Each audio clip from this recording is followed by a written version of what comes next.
Pete, how did you find Carnivore? Uh, so I was given a phone call by a director named Joshua Coates, and he had asked me to do a role in a proof of concept short film about Elvis and Elvis's backup singers. And so at the time, I asked him, "Do you want fat Elvis or do you want skinny Elvis?" And his response was, "I need 1960s Elvis," and that was when he was younger and very skinny. And so literally, Dave, I had 32 days to prepare for this. And that's when I dove into carnivore hardcore and did some intermittent fasting as well. And I ended up losing, I think, 28 pounds um, through May. It was the month of May that I lost that weight. At this point, can I just ask, when you said to him, "Do you want fat Elvis or do you want thin Elvis?" Like, if he'd said, "I want, Elvis at the end of his days, kind of Elvis," would you have been like, "Oh, okay, well, I don't need to worry so much. I can just go straight into this." I was like, perfect. I'm 200 plus pounds. This is going to be great. Um, yeah, I mean, probably I would have been okay, but at the time I wasn't happy with where I was weight wise, and having yo-yoed with my weight off and on for many years. I mean, I've been working out and trying to maintain a healthy lifestyle for a long time, and I've always had issues with fluctuation in weight. Um, because I would do these great diets, I would do these great workouts, and then 6 months later, I'd plateau, and then I'd be back to square one. And I mean, the best way to describe that is it's like real estate. It's like you work so hard to get that real estate, and then all of a sudden you give it back, and you're like, oh, what was that all for? But I've found in the last couple months with this, um, my energy level is through the roof. My appetite isn't as strong or ferocious as it used to be because I'm filling quicker. And I find a lot of the smaller things improving. And you know, in any of the research that I have done or anything that I've heard from Brian or Val, it's been mostly about like your joints and like your internal body kind of getting rid of all that crap and all those toxins, I guess, and that bad stuff. And so for me, I've been an athlete and worked out my entire life, and I have broken everything you could possibly think of. I have bad knees, reconstructed knees, two shoulders that are bad. But when I tell you that the pain has subsided, I it's an unbelievable thing that I can only keep talking about. People have to experience it for themselves because there's only so much you can say, right? Because everybody's a naysayer and everybody's like, well, try it, just try it, give it a try. Because I couldn't move my shoulders, I couldn't put my hand above my head, or I had zero flexibility in my shoulder joints. And now I'm not fully mobile, but it's way more mobility than I have ever had. I don't have nearly the pain, and I have an AC joint repair on this one, broken collarbone here, torn rotator cuff too. But that pain has, I don't want to say almost healed itself, but it has gotten way much more tolerable to the point that I can do a push up again. I can raise things above my head again, which I never was able to do. I can throw a baseball, I can throw a football, stuff that really caused me a lot of pain before. That's awesome. I think also, like, you touched on a really important point there, is you you can't really explain this to other people. You can't. They've got to experience this for Yeah. themselves, right? Because of the way we've been brought up, you can't y y people can't imagine that what you eat has this much impact on how you feel, right? Yeah, it was never a big deal. My parents, I mean, I shouldn't say that because I didn't grow up in a house where there were tons of snacks. Like, I think a snack for me in my house was like a rice cake and some jam, you know? Well, meanwhile, like, there's a bunch of tasty cakes and potato chips, in my in my neighbor's pantry. But, you know, that being said, it really didn't pay too much attention to what we ate. And I think a lot of it, you know, like everything else, there's been this movement toward these things are not bad. Everybody kept saying how bad a lot of red meat was, and then all your diet consists of is red meat, and you're like, well, how come I feel better? Why do I feel contrary to everything that has ever been spat at me or told to me? And I'm like, yeah, I put butter on everything. I love it. I eat salt. I eat steak, a lot of red meat. I eat a lot of chicken, and you know, my skin is better. My eyesight. That's another thing. Like I wear glasses, and sometimes I'll have glasses on for a certain period of time, and then I'll take them off, and I'm like, I almost feel like I can see better sometimes, depending upon the period I am with, how strict I have been on carnivore. You know what I mean? Yeah. So, you kind of take me back to, a decade or so earlier in my life. You've got the kitchen full of rice cakes, carrots, and tofu, and can't understand why you're not losing weight or you're not feeling better, you know? Yeah. It's There's no yeah, protein there. I mean, right. outside of the crunch that a carrot gives you, because sometimes people just like crunchy food. Like, there's what's really in there. It's great for your eyes. It's Bugs Bunny maybe liked carrots, but and I'll eat them. Don't get me wrong. If they're on a plate right next to the steak, I'll probably eat those carrots. But I'm not cooking carrots. For myself. I'm not steaming carrots. I'm certainly not eating tofu. I don't even know Mm. what that is, but So, like, in total, how long has this been now that you've been carnivore? so all told, I'd probably say about a year now. Oh, okay. Year, and Um, um, like I said, I think I did some keto stuff early on. Um, and your body would go through that whole ketosis period, and I was so miserable, Dave. I was just like headaches and just miserable. Um, and I think with everything else, you have to get past that miserable point. Um, 2 weeks, 3 weeks, whatever that period is, And again, if you could put your mind through plowing through that, then things do turn the corner. Um, so yeah, so full carnivore, where that has been the thing, about a year now. Where I'm like I'm not going back to the other diets. I'm not changing what I take in anymore. Like I know what works now. It only took 50 something years to figure that out, but hey, and so how has this affected you day to day, like on a practical level, whether it's with work or yeah, um, that's a great just question. the way you interact with others?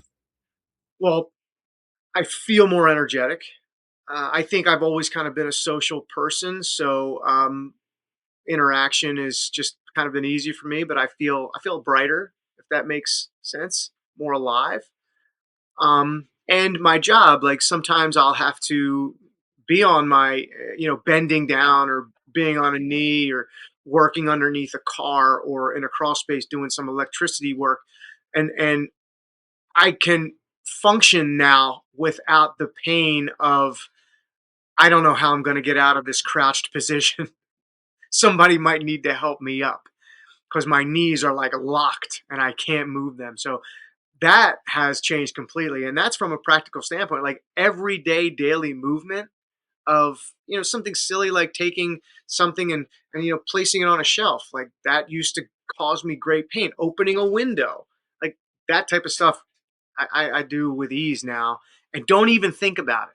It's not even like, oh, I better do this the right way because if I tweak it, I don't want to hurt. I just open it, I just put it away, and I'm just bending at the knees, much like you. I mean, you Right. had me, yeah. So Yeah. So the interesting thing about it is when you first when you first start eating this way, you do those crouching down, lifting something up things just as gingerly as you always have.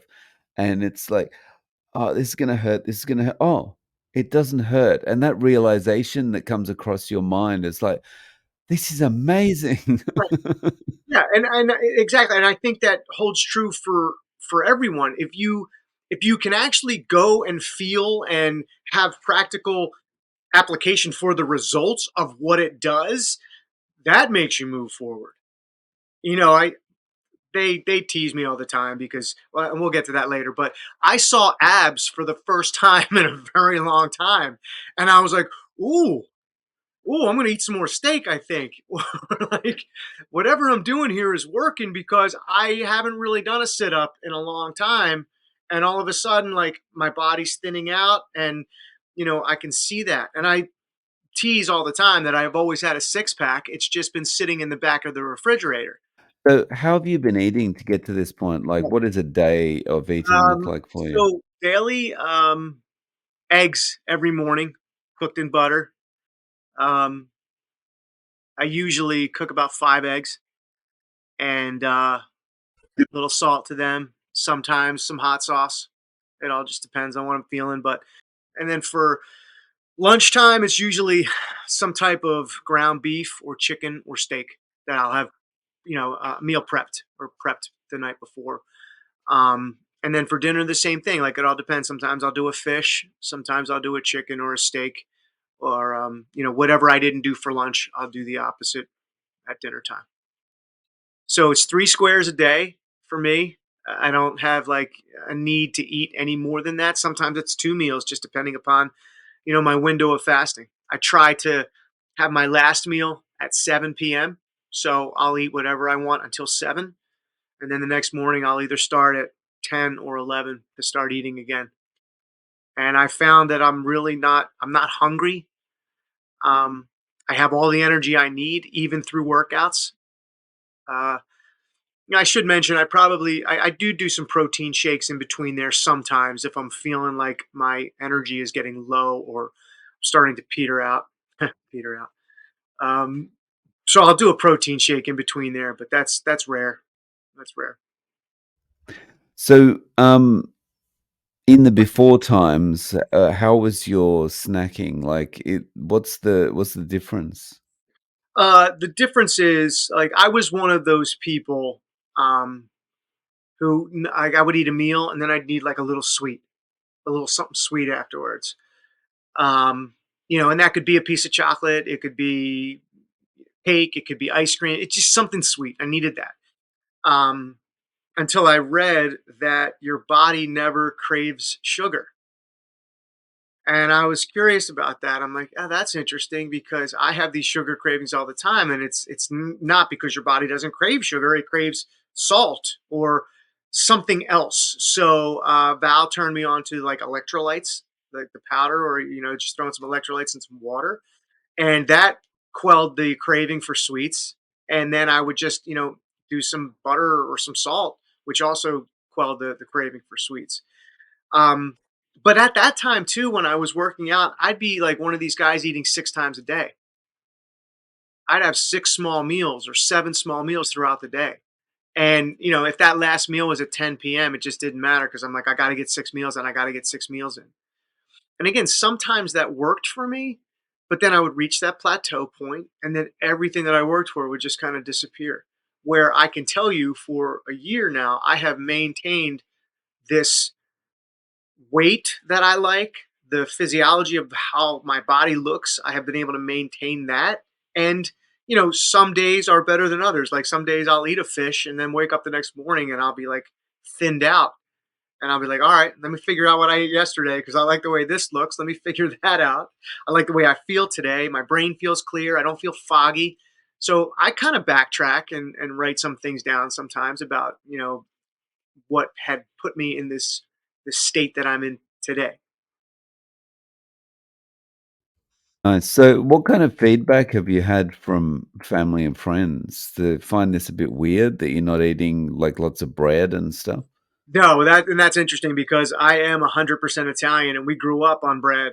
and gravy and cheese. And so I think a lot more now because I think this movement, this carnivore movement, is really gaining traction. People are really starting to pay attention. And I think that when I talk about it now with my family and friends, they're all like, oh, cool. I heard about that. My family's very supportive. My mom, who I just saw, she's lost some weight and she stopped eating as much bread as she used to eat. So it's just one of those things where there's a connection. There's definitely a connection, and some people just get there sooner than others. But overall, everybody's been real supportive, and I think it helps me a lot too because Val and I are business partners, and we see each other quite often. She's one of my closest friends, and when we're like-minded, like during the day, if we're working together, we can be like, "Can't eat that. Don't eat that. Let's get something good. Let's go get something good. Let's stay strict. Let's." And it won't be like, "No, I want a piece of cake." She'll be like, "You're right. Let's go." Or she'll slap me on the hand and be like, "Put that down. You don't need that." I'm like, "Okay, you're right. You're right." And with Brian too, because Brian, I know Brian's got this whole movement happening now too with red meat therapy.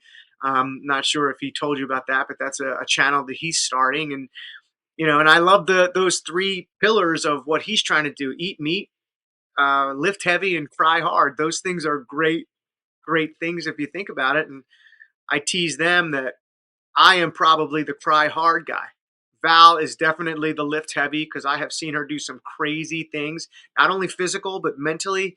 When she wants to tackle something, she's going to crush it. And Brian, he's our meat eater. He might disagree with that. He might be want to be the cry hard guy, but I think I'm all gooey on the inside. I'm definitely the cry hard guy. At this point, this feels like the way you'll eat forever. There's no going back. I don't think there's any going back.